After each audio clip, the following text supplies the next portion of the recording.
और ये जो नागपुर में हिंसा हुई है, इसको लेकर बीजेपी के विधायक है नागपुर सेंट्रल से प्रवीण दटके, उनका बड़ा दावा है वो पुलिस पर ही कहीं ना कहीं सवाल खड़े कर रहे हैं।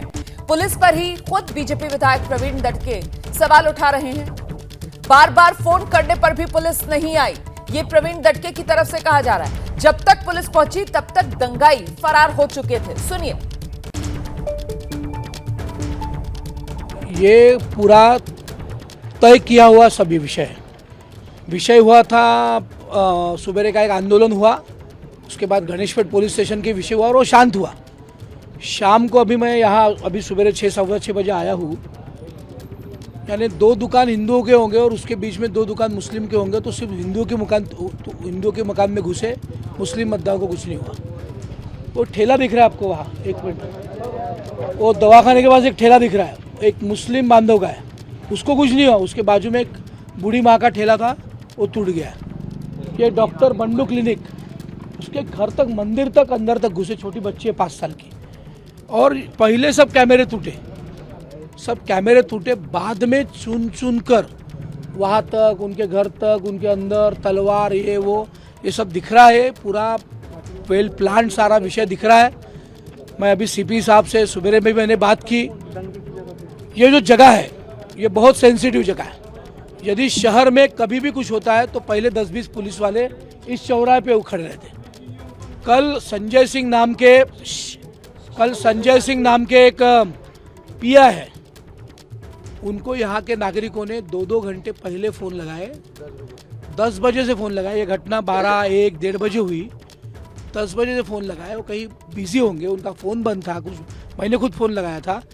फिर रात में ये जो मकान आपको सामने दिख रहा है, वो सौरभ से मैंने सीपी की कॉन्फ्रेंस पर बात कराई। उसके बाद आधे घंटे में पुलिस आई, तब तक ये सब खत्म हो गया था।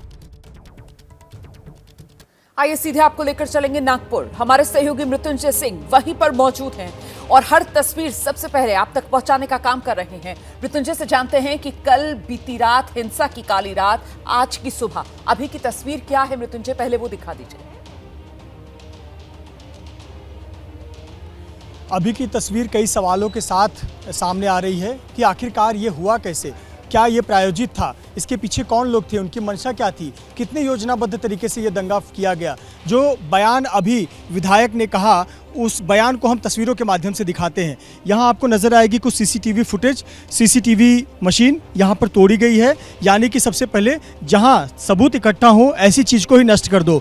जिन दुकानों के बाहर सीसीटीवी लगे हुए थे, उन्हें पहले तोड़ दिया गया और फिर जरा इस तस्वीर को देखिए। इस प्रकार से आगजनी की गई, दर्जनों गाड़ियाँ जला दी गई। जिनके घरों के बाहर गाड़ियाँ खड़ी थी, कार खड़ी थी, उन्हें नुकसान पहुँचाया गया, पत्थरबाजी की गई, जलाया गया।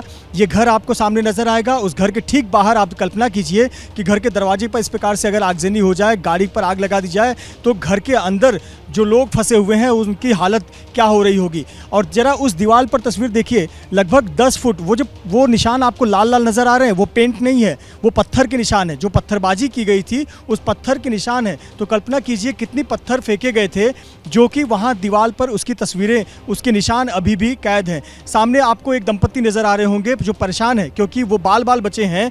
कल जब ये हिंसा हुई थी तो ये दंपत्ति बाल बचे हैं, क्योंकि इन्होंने किसी तरह अपनी जान बचाई, घर के अंदर गए। उन्हीं की ये बाइक है, उन्हीं के घर के सामने आगजनी हुई। और जब ये देखने के लिए, जान बचाने के लिए कि धुआं घर में हो गया है, किसी तरह से निकला जाए, दरवाज़ा खोला तो उन पर पत्थरबाजी हो गई। और उन पर पत्थरबाजी हुई तो उनके सर पर चोट लगी। और आप देखिए इनके सर पर ये चोट पत्थरबाजी से हुई है।